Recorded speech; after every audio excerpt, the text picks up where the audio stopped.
Hello students, welcome to my channel English with Terry. I have a very special video today which I'd like to dedicate to my student Neta, who is from Russia. She asked me about the differences between will, would, and would have. So this video is for you, Neta. Okay, let's get started looking at the video of will, would, and would have. Let's go. So let's go nice and slow and explain this, because I recently learned that sometimes the differences in translation of will and would are not clear in other languages. So let's take a basic rule. A basic rule is that will is about something real. It is about something that will happen in your life, a meeting in your life, a job interview or something. But it's something real. You're not imagining it, it's something that will happen. Would is something not real. Not real in that moment that you're using your imagination, okay? Let's see some examples. For example, now it is June 2020 and I have not seen some of my friends in different cities for 2-3 months because of the quarantine and the lockdown. Now, it's a difficult situation, but it is okay. Now, I can think in this moment now, and I can think, well, in the future, it will be real. It will be great to meet my friends again. A real situation in the future. I will travel to those different cities and I will see my friends again.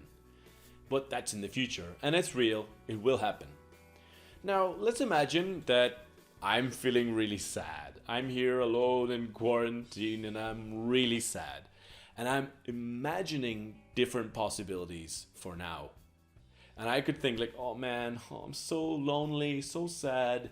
It would be great to meet my friends again, right? Because I'm talking about that now. Like, it would be great to have a party. It would be great to talk to my friends. It would be great to see them again, but it's not real. And it's impossible in this moment because nobody is traveling in the quarantine.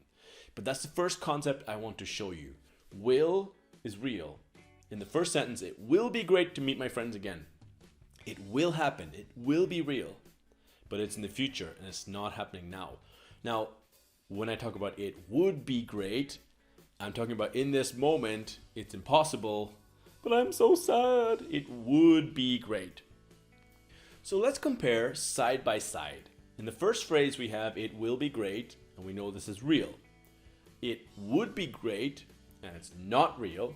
Now, the would can talk about now or something in the future, okay? And if we look at it would have been great, is imagining different possibilities in the past. Okay, let's get some examples to help you. Now, let's imagine it's a beautiful day and your friends ask you, hey, do you want to go to the beach? Do you want to go to the beach with us? It's a beautiful day, let's go. But you are very busy studying, right? We've all had this experience where we want to do something, but we are busy. But you are very busy studying and you say, I can't go, I'm really sorry. I am too busy, I'm studying. So Saturday was the day your friends went to the beach. That is the day that they called you. The next day, Sunday, you're thinking about the beach and you regret. You're like, oh man, that was a terrible idea to stay at home. That was not a good idea. I wish I had gone, right? So let's think about Saturday. That's the day that your friends are calling you. And your friends call you and they say, hey, do you want to go to the beach? And you say, no, it would be fun, but I am too busy. Okay? Do you see how would is not real? The fact is you did not go to the beach. You were studying, you were busy, you did not. But in that moment on Saturday when your friends call you and you can imagine, you can say, well, it would be great to go to the beach, but I'm too busy. Okay? So the word here is about a prediction. You are at home, you are too busy, you cannot go to the beach. And you're thinking, oh man, it would be fun, but I am too busy. And this is what I mean when I say would is not real. It's now or the future. It would be fun, but I am too busy, right? Now let's look at Sunday when you regret not going to the beach. And this is the moment where the past is the past, you cannot change it, right? It would have been really fun to go to the beach. So the have been is that way to show something you are imagining a different possibility in the past. You know you did not go to the beach on Saturday.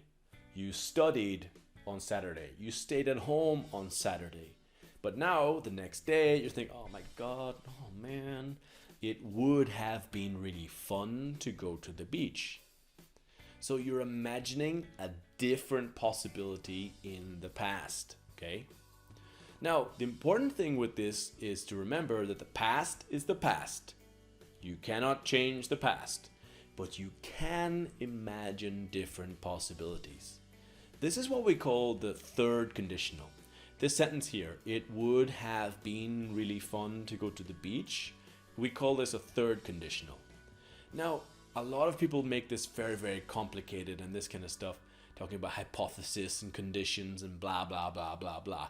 Just think you are imagining different possibilities in the past. The past, and you can look at the past and think, oh, okay, right, yeah. It would have been. Okay? So this is what I mean that it will be fun is real.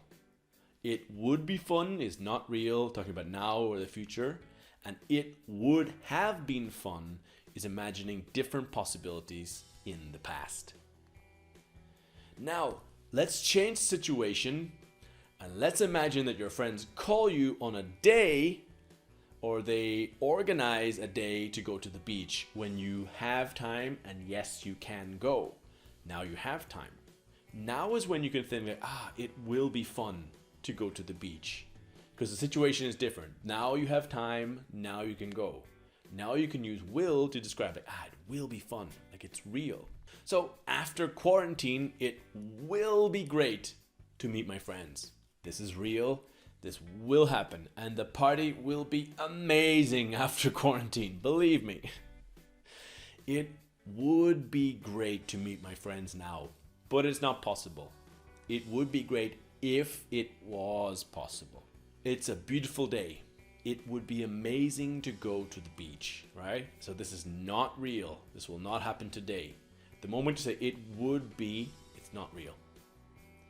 So let's imagine now you have a guest in your house. A guest is someone you invite to your house, but you have no food or anything to drink, right? You have like nothing. Is there an embarrassing situation like, oh, I have nothing? And you say, I would offer you cake, but we ate it all, right? So look at that sentence. I would offer you cake, but we ate it all. And this means that if I say I would offer you cake, it's not real because the cake doesn't exist. We ate it. I would offer you cake if I had cake. Okay? So here the past tense is implied. But again, it's not real. I would offer you cake if I had cake. It's impossible. We ate it. I don't have cake. Now, recently in my very small apartment, my brother and my two parents were visiting me, and I basically have 3 forks and 2 knives. I have not had time to buy everything for the apartment, right? But they were here eating dinner, and I have 3 forks and 2 knives. And my brother was having dinner. He was sitting at the table, and I said, well, I would give you a knife, but but I don't have one. It's the idea. I would give you a knife if I had one. Because in this case, I have 3 forks and 2 knives. I cannot give you what I don't have. So it's not real. I would give you a knife, but it's not real, right? Okay, guys, I hope this was nice and clear. If you have any doubts or questions, I will be, I will be very happy to make a new video about this if you have any follow-up questions or it's not so clear. I will be very happy. Okay, thank you guys so much for watching. Please click like if you, it really helps me, helps support my channel. Please share with your friends and subscribe to see more videos. If you like this video, subscribe for more, and don't forget to click the bell. All right, thank you guys so much for watching, and I'll see you guys in the next video.